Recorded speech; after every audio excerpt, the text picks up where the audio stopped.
She lost interest, and suddenly you're stuck in your head. You're replaying every moment, every text, every smile, trying to figure out where it all went wrong. Maybe she pulled away slowly, or maybe it was overnight. But either way, you felt it. That shift, that distance, that silence that says more than words ever could. If you're here right now, watching this, it's not by accident. This is Stoic Beast Mindset.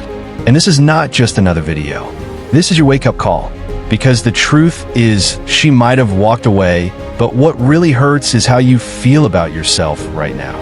Not seen, not wanted, not enough. But what if I told you this isn't the end? What if I told you this is the beginning of something greater? Let's dive in.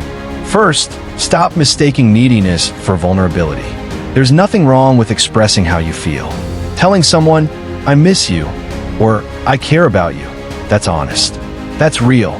That's vulnerability. But when you start texting her multiple times a day, apologizing for things you didn't do, trying to prove your worth through words instead of actions, that's not love. That's fear. And fear repels. It creates pressure. And pressure makes people run. You need to become a man who speaks from calm, not chaos. Who moves from strength, not scarcity. Second, boundaries are not walls, they're signals.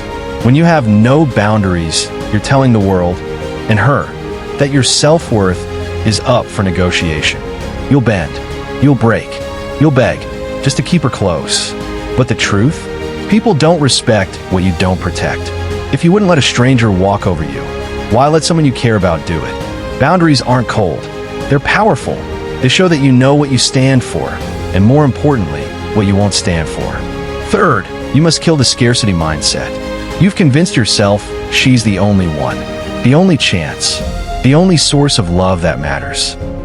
But that mindset, that belief that you've already lost everything, it's what's actually keeping you stuck. When you stop chasing and start building, you realize the truth. You are the source. The love, the value, the confidence you're searching for in her. It was never supposed to come from her in the first place. That's your job. Now let's talk about the obsession loop.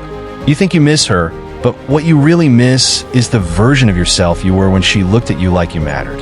You miss the comfort, the attention, the identity you tied to being her man. But you forgot who you were before she came along. That man still exists. He's just buried under regret, overthinking, and emotional chaos.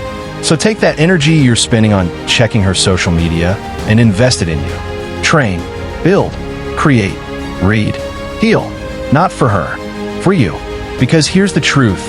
You don't get her back by chasing her. You get her back, if that's even what you still want, by leveling up so hard that she can't help but wonder what she lost. Last point, and it's the most important one. This journey isn't about getting her back. It's about getting yourself back. Who were you before the doubt, before the self-betrayal, before the need to be validated by someone else? That version of you, confident, grounded, disciplined, he's still in there. You don't need to beg. You don't need to prove. You just need to remember. This is Stoic Beast Mindset, where heartbreak becomes fuel and loss becomes rebirth. So if this message hit you deep, don't just watch and scroll. Like the video, drop a comment, and let me know you're rising again. And subscribe, because we're building warriors here. Not boys who chase love, but men who attract it by becoming the storm. No more weakness. No more waiting. It's time to rise.